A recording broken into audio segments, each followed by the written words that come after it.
In this video, we are going to look at laboratory preparations of alkanes.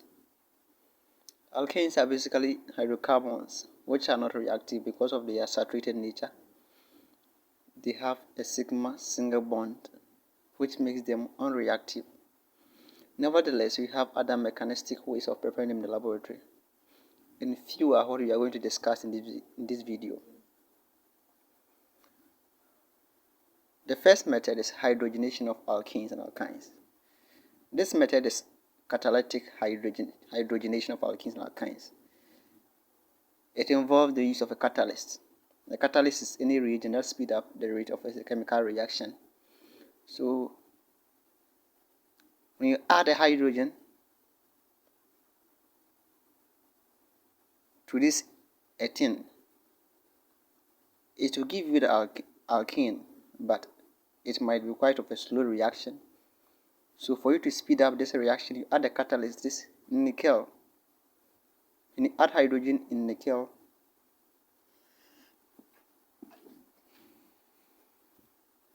to an ethene, you are going to reduce the one of these bonds into a single bond, which is an alkene. So this one is catalytic hydrogenation of alkene. This is butene in a skeletal form. In the same way, when you add hydrogen in nickel to a butene, it will reduce the double bond to a single bond, making this one an alkane. Similarly, if you have an alkyne, that is a triple bond, and you add a hydrogen in the presence of nickel, you are going to produce an alkene, the corresponding alkane. Here there is no loss of carbon, but just that you add hydrogen to reduce the sigma pi bond system. So other catalysts that we used include palladium,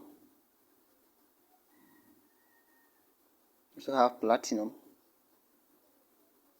So any of these can be used as a catalyst in hydrogenation of alkenes and alkynes to form an alkane. The next reaction for preparing alkenes in the laboratory is reduction of carbonates, that is aldehydes and ketones. When you have carbon having a double bond with oxygen, this group is called a carbonyl group, and the R here represents a side chain, being it an alkene or alkyne. This group can be reduced to a straight chain. So if you have this group bonded to an H hydrogen, we call it an aldehyde. If it is any acyl group, say an alkane, it is called a ketone.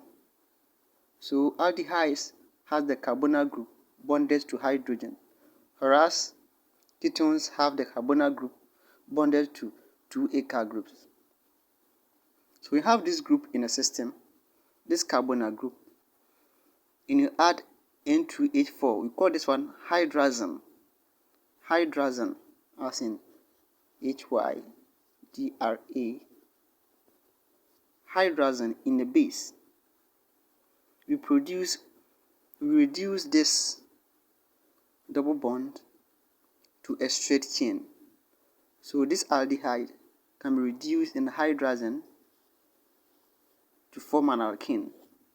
This reagent is called Wolff-Kishner reagent.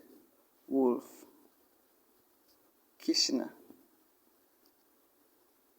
reagent. And it is used to reduce carbonyl groups to straight chains.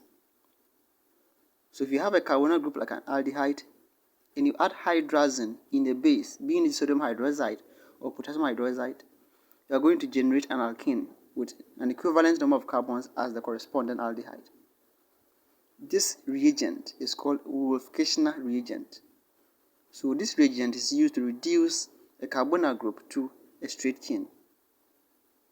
In the same way, if you have this carbonyl group, this is a ketone, and you add this reagent zinc mercury, followed by addition of an acid HCl.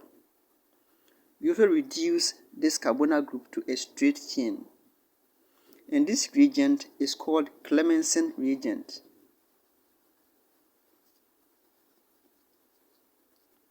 This reagent, zinc and mercury and HCl, is called Clemmensen reagent. So both Clemmensen reagent and Wolff-Kishner reagent are used to reduce carbonyl groups to a straight chain. This is a Wolff-Kishner reagent. It can reduce either of these to a straight chain, an alkane. This one is a Clemmensen reagent. It is used to reduce either of these, being an aldehyde or a ketone, to a straight chain. So that's how alkanes are prepared from carbonates or aldehydes and ketone.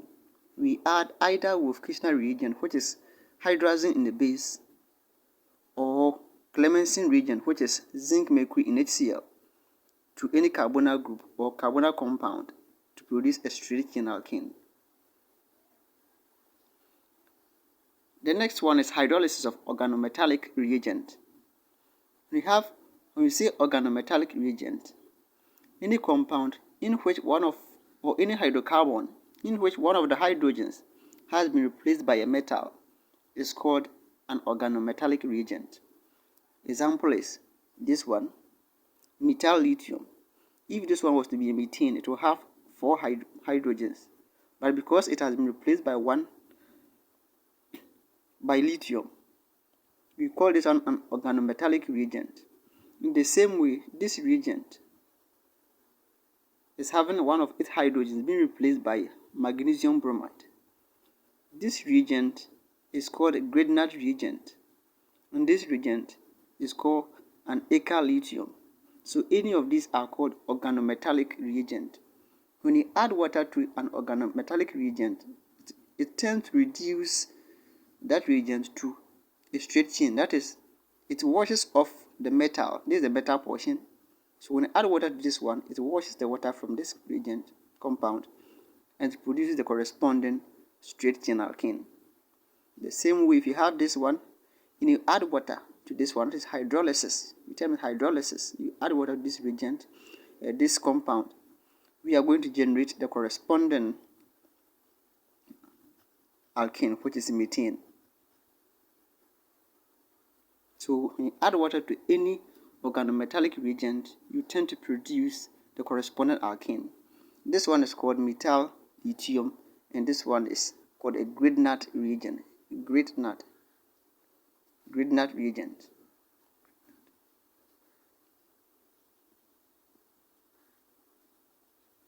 Grignard reagent.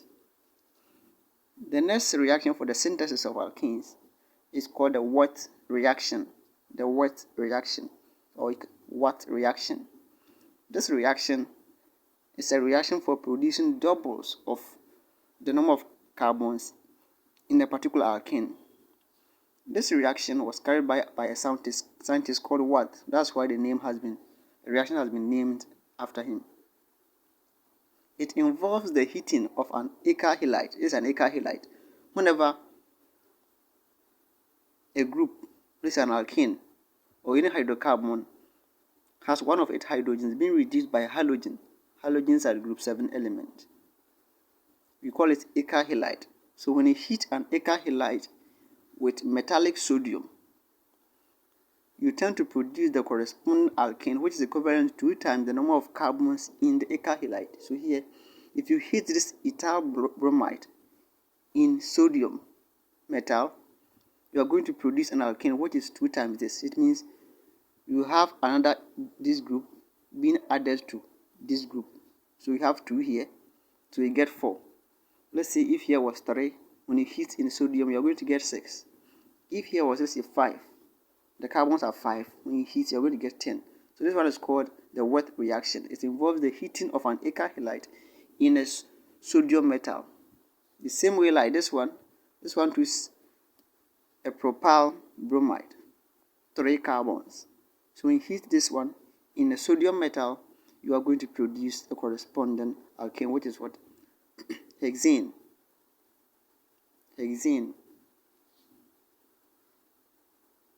So basically that's how alkanes are prepared. You have other mechanistic ways of preparing them, but these are the simple and easier ones for preparation of alkanes in the laboratory. Thank you.